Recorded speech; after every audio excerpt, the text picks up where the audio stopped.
What is up, everyone? It is Rachel. Welcome back to my channel. Literally, we only have 1 month of school left for fall semester, so like the semester is ending very quickly, which I am so shook about right now. And because we are rounding out the semester, today we are going to be talking about burnout.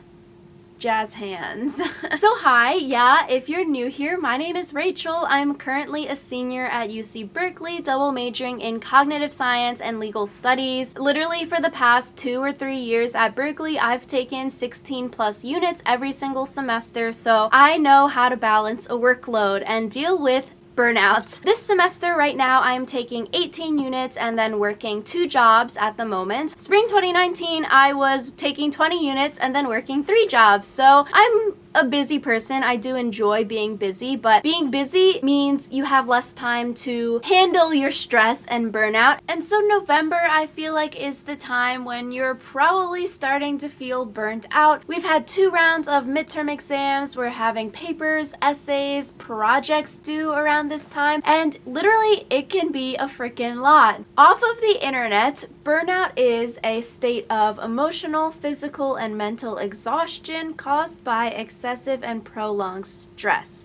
It occurs when you feel overwhelmed, emotionally drained, and unable to meet constant demands. I'm like, oh, that definition sounds pretty relatable. So my first tip is about time management, and you probably hear this all the time, like, yuck.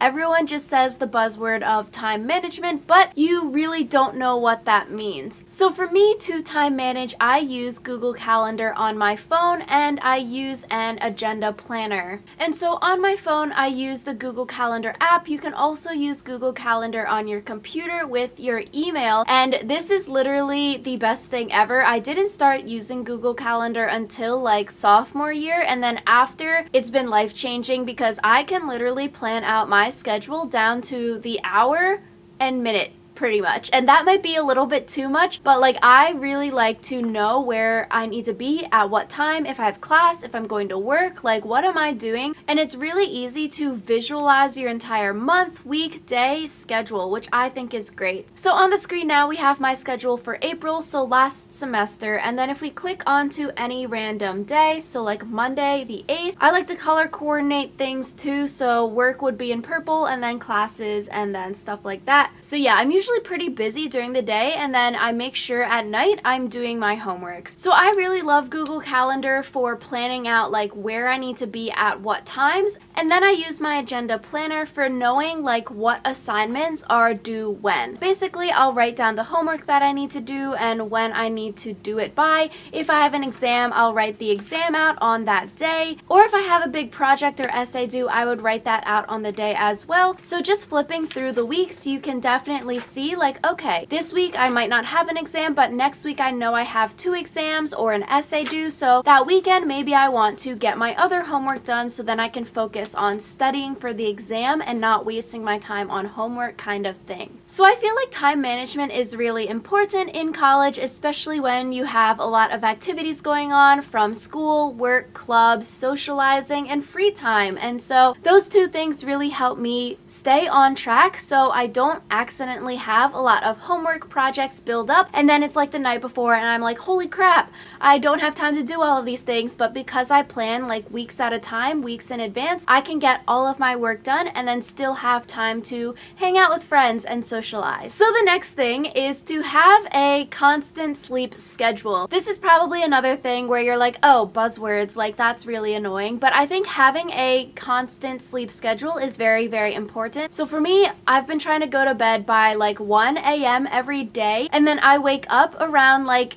9-ish because a lot of my classes are like 9:30 or 10 a.m. and so I scheduled my classes for after 9 because I know waking up before that is a little bit rough for me, especially in college. Waking up and going to sleep around the same time every day is really good for your body to know like its schedule. So I try to keep that schedule every day, and even on the weekends I wake up at 9:30 as well, because when I went to the doctor over the summer, she was like, if you sleep in and wake up an hour later than you normally do, waking up more than an hour difference from when you usually do will actually make you more tired than if you didn't sleep in kind of thing. So I think trying to keep all of your schedule constant is what's really helpful for your body. So not going to bed at like 9 p.m. one night and then not going to bed at 3 a.m. the next night kind of thing, but like trying to keep it as constant as possible. So the next thing would be to go for a walk or exercise. And I think this is helpful, especially like for me on the weekends. I literally sit in one spot for like 6 to 8 to 12 hours, depending on how much work that I need to do. And that's tiring. Like I'm sitting in the freaking cubicle for so long and I'm like, I cannot even focus.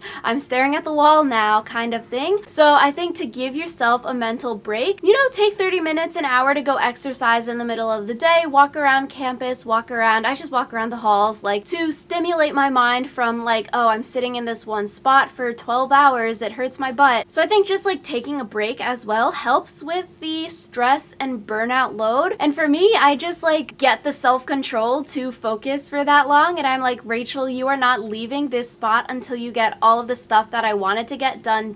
And that's where the agenda planner comes in. I write down what I want to do and I'm going to get it done today. If I don't get it done, I'm not leaving this spot. I plan out, okay, this is when I'm studying. This is my hour break. I can do whatever, go for a walk, watch Netflix, and then I need to study more. Like, don't make your breaks somehow last for 6 hours when you only wanted to take a 15-minute walk around campus to clear your mind.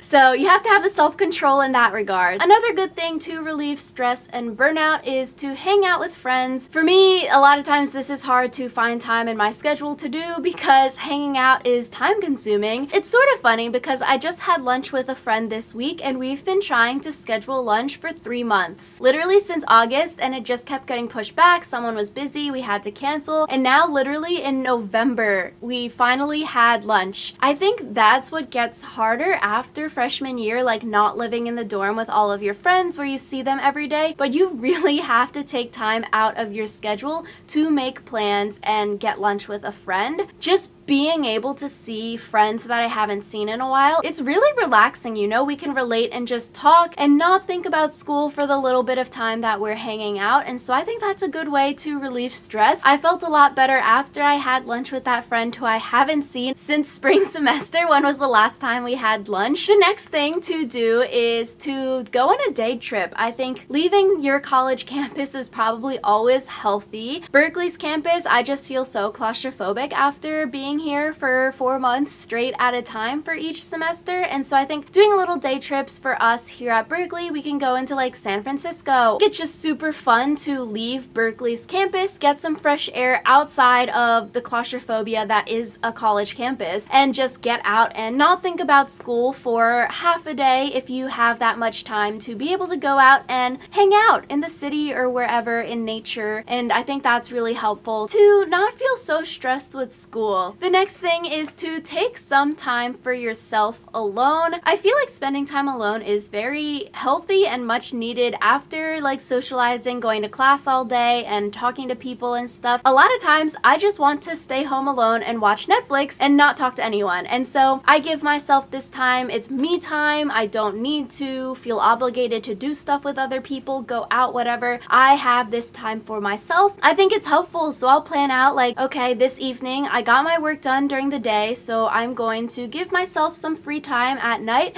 and not overwork myself. So the next thing is to treat yourself. This can come in many different forms. Me just buying coffee is a form of treating myself with meal points. And so I think little things to like reward yourself for completing items. So like, okay, after you've taken a big exam or you've turned in an essay or a project, like, yo, go out, buy yourself a cake and freaking eat it and just enjoy it. I feel like just savoring the time, like, okay, wow, I've accomplished a lot today. I'm going to reward myself by watching Netflix or buying a cake. It can literally be anything, but like, I think that's so helpful for me when I'm like, yo, pat on the back, Rachel, good job. You're killing it. You got all this crap done today and you're on set with what you wanted to get done and where you want to be with your tasks. So I really like that. And the final thing, if you're into exercising or working out, is to go to the free classes at the gym. So at least at Berkeley, if you go to the Group